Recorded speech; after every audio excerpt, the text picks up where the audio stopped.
लइकवा खूब हवा बनावत लइकिया थी। हाँ रेशमा जानत तारू हाय हाय हाय 21 गो हाईवा चलेला। रुको भैया चाय चाय भाई कोने ले जाओ ने पियाबो। तखनी से कहां बहुत गौनाई के बोले बड़ा सब थाकल होई सब पिया चाय पिया दो उन्हें कोने ले जा।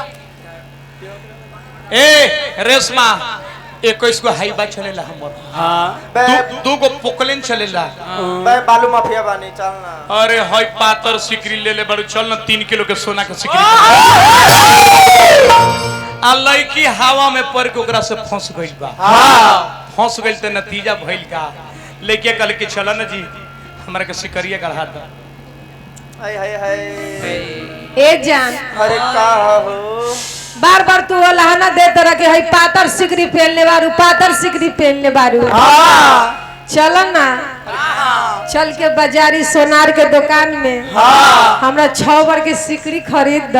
हां छो भर के कह के हमर प्रतिष्ठा लुटा तारू 1.25 किलो के। चल बाकी देखो तनी कि तर पेट भूख पहले खाना खियाई के तू होटल में चल होटल चलो चलो मोरिया होटल चलो।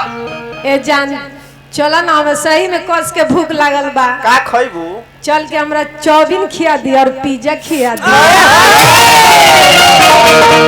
चलो चल लइकवा भी कुछ ना रहे बगली खाली आ लइका हवा बनैले रहे। लइका ना ना देहात में लोग कहला कि सराय में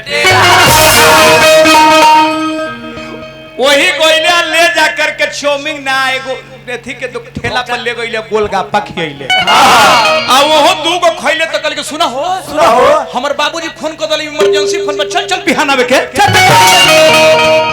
लइका भी तो कुछ रहे ना ना फुटानी लभर रहे।